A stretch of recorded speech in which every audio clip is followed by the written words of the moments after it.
Black Women Who Rule. Theresa Kachindamoto. Nestled along the coast of a lake with the same name, the country of Malawi is an African melting pot of cultures. While the continent has a wealth of customs and traditions not seen in the United States, we often find ourselves outlawing African lifestyles in the US.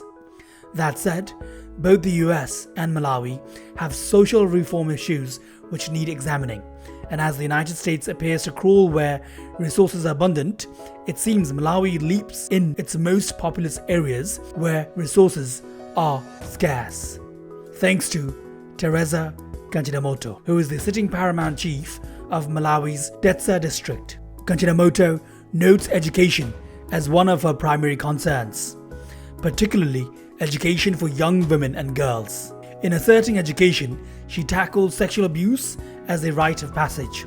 For one, young girls are considered impure after their first menstruation and they are forced to cleanse through a sexual ritual. The process is a legal form of rape, and its purpose is to prepare girls for a young marriage and protect them from HIV/AIDS. These sexually abusive practices are a no-go for Kachindamoto. Since becoming chief of her district, she has had 3,500 early marriages terminated, despite qualms of sub-chiefs, parents and even couples. Of course, many might look down on African cultures that allow these practices, but I think they would be surprised to know that child marriage is not singularly an African culture issue. Child marriage and sexual abuse is rampant in the United States, not just in Africa. What many Americans might overlook is that federal law does not cover marriage age in the United States, and many states have no actual limit to marriage age with consent from parents or other judicial bodies. Technically, in 10 US states there is no actual age limit on marriage.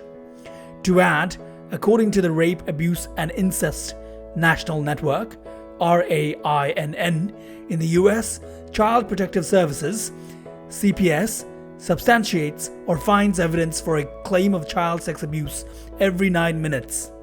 Only 7% of child sex abuse comes from strangers, and the rest comes from family members or acquaintances. That means 93% of children who face sexual abuse already know their abuser. When we look at Kachindamoto's goals through the lens of US struggles with childhood marriage and sexual abuse, we can see her as admirable, and the United States should strive for her ideals. Kachindamoto is not just paving a way for the Detsa district or even just Malawi. She is a global trailblazer, showing us that we need to tackle child abuse without exception. Kachindamoto's promotion of education is another aspiration we should all accept. When she separates a child marriage, it means that the child gets to go to school and receive an education. Not only does she get to see young girls regain control of their own bodies and actions, but she makes sure they are given a brighter future, in her words. If you are educated, you can do whatever you want to do. Of course, we have labor laws and school laws in the United States, but we continually defund our public schools to favor privileged private schools. When we allow people like Betsy DeVos to take the lead and defund the schools for American children, we lose status as a land of opportunity. The same principles that won in Brown versus Board of Education are at risk today. And if the United States were to see itself from the outside, we would fight harder to keep education equal. Great leaders see their own culture like an outsider and recognize what needs to change. Malawi is lucky to have such leadership.